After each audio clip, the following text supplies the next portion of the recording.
Hey everybody, it's me Marquita. I was coming on here to give my 2 cents that nobody asked for.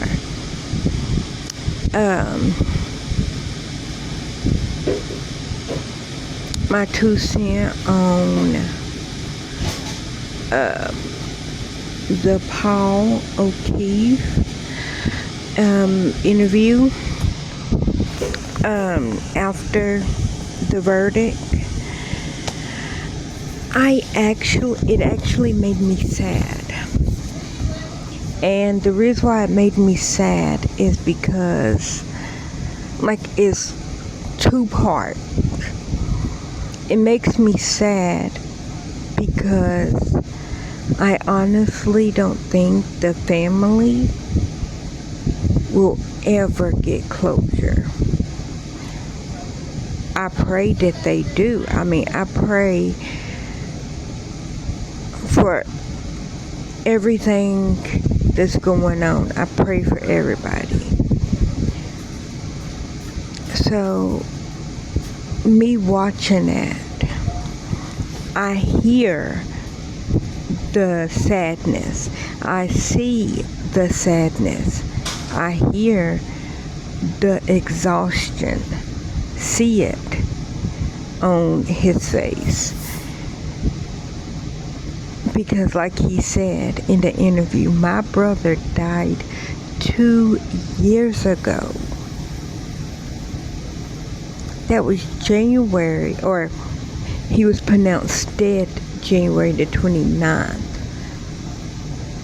He died in between the night, I guess it would be the 29th morning, January the 29th in the morning. So, and I only say that is because they didn't leave the waterfall bar until after 12, which technically meant that was the 29th of January.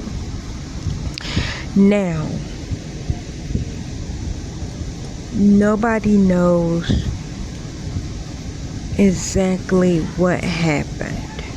And when I say nobody, I mean people that physically was not there. If Karen did take him over to 34 Fairview, or if she left him at the waterfall. The only people that know that for 100% is her and John and God.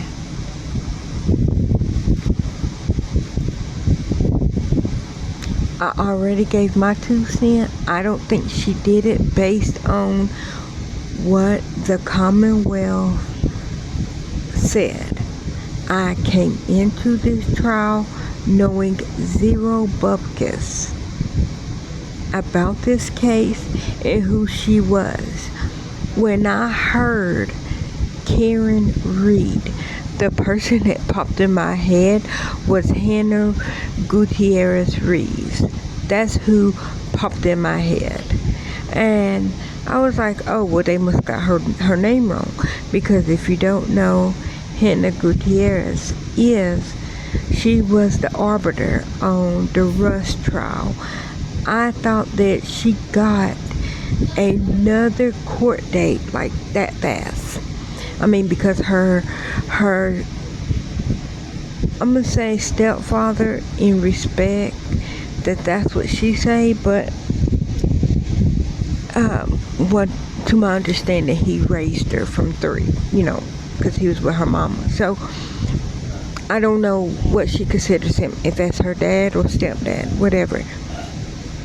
He is the Hollywood arbiter. So his money is long and his expertise is well. So that's why I thought, okay, well, money do talk. Because her case just got over and now she got a new one. It wasn't her. This is a totally new case. Had nothing to do with the arbiter case. Wasn't even in the same state. But when I did start watching it with Emily D. Baker, that's when I found out everything. So I literally came in not knowing anything, because I didn't know anything before the opening. The opening of the case from the Commonwealth and the defense. And everything that the Commonwealth said did not prove to me that what they said happened in that way. I don't know what happened. I don't know who did it. The only evidence that I got is what I seen of the trial. And what I seen of the trial didn't add up to me, but it's not supposed to make sense to me. I don't live in Massachusetts. I am not a part of the O'Keefe family. I'm not part of the Reed family. So me believing whatever I believe, it don't give no never mind to nobody. It's my opinion. But it doesn't change the fact that John lost his life.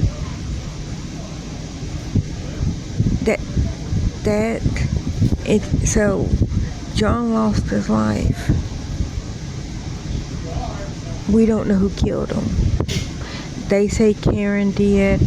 The evidence that was shown says that she did not. And I only say that because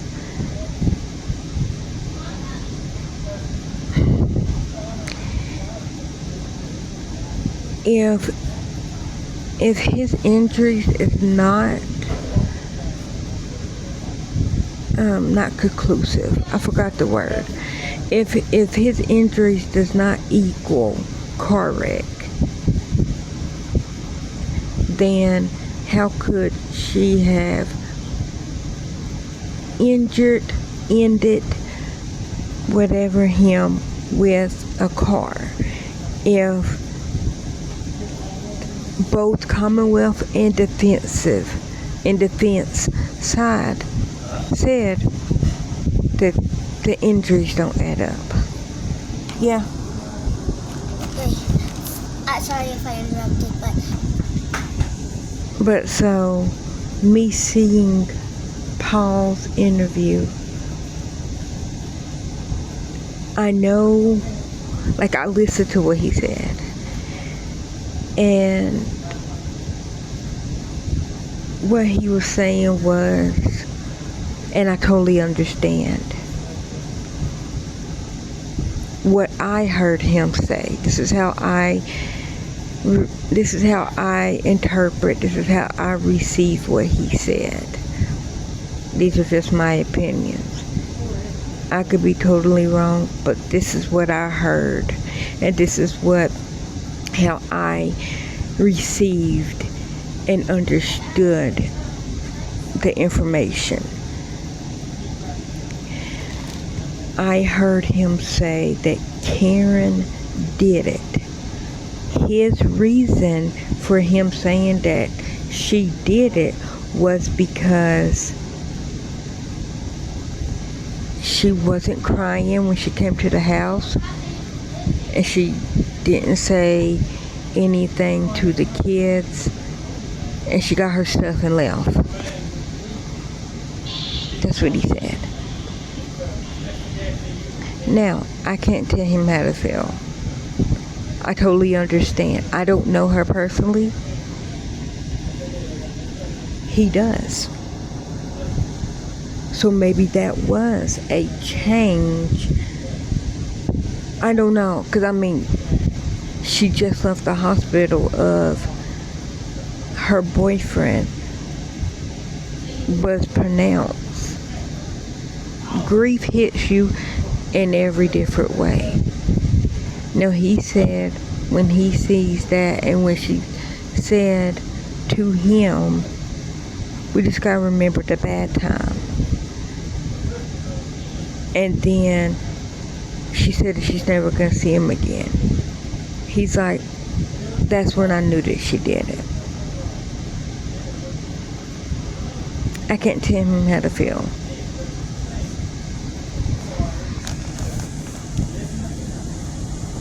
How I received it was that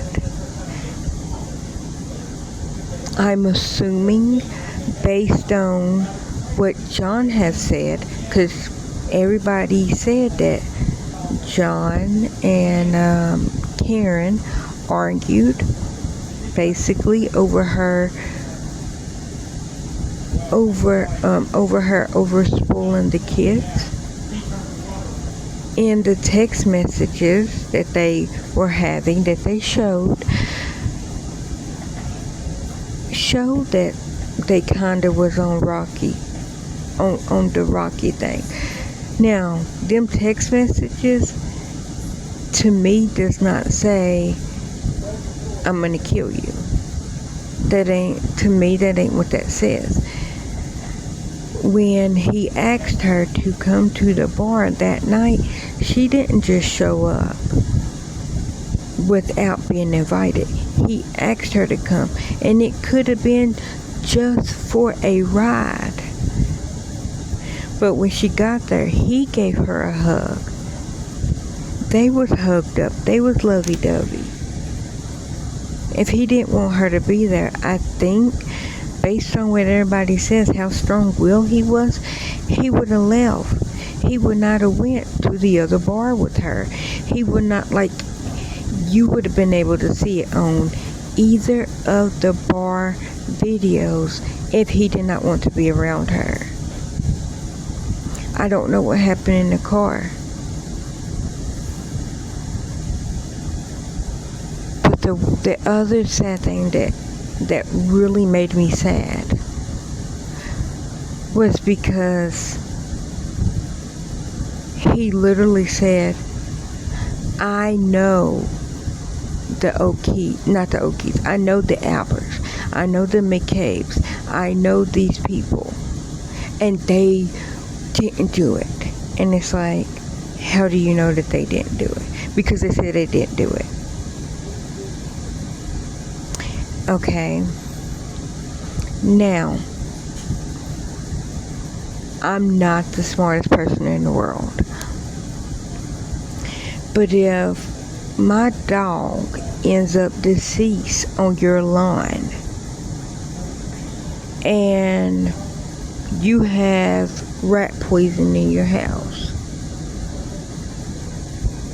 and I ask, oh my gosh, my dog ended up deceased on your lawn, did you have rat poison in the yard? They're going to say no, because let's say that it was illegal for them to put that in their yard. Of course they're going to say no, because a life was lost.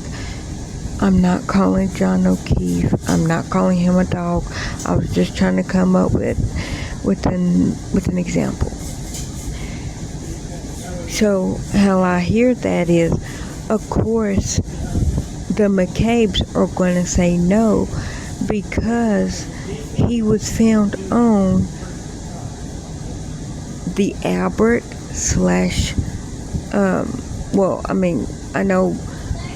I know Nicole's not a McCabe, but her sister is a McCabe, and Nicole is an Albert.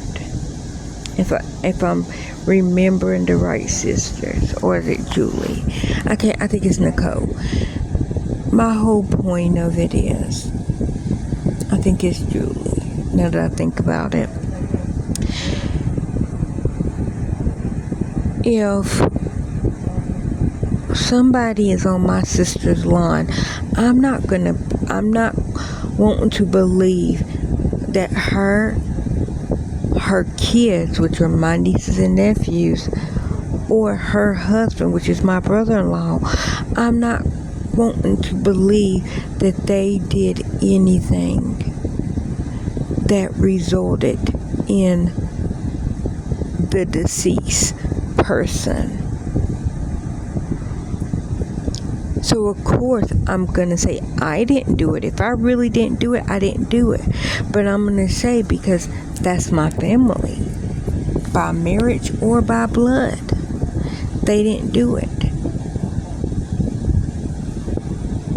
But if, like, you can say that, but if the only proof that says that they didn't do it is by them saying that they didn't do it, but the evidence might not show that they did it, but show that, like, the answer to the question might not be wrong, but there's suspicion on what you're saying. Times are not adding up. Now the end result might be they had nothing to do with it. Something else happened. Maybe Karen did do it. But the evidence that the Commonwealth brought did not let me know that she did it. The evidence that the defense brought, I still had questions. Because I wanted all the questions I had in the Commonwealth case, I wanted the defense to be able to answer the question. And there was still some that was like, okay, I understand you're saying this, but I still don't know XYZ. And it might not be something that the defense can prove. It might be as simple as it's an unanswerable question. I don't know how it happened. I will not know how it happened. So that's just how I feel. Don't know how it happened. Probably will never know how it happened. I hope that the O'Keefe family gets peace and gets the answers that they need.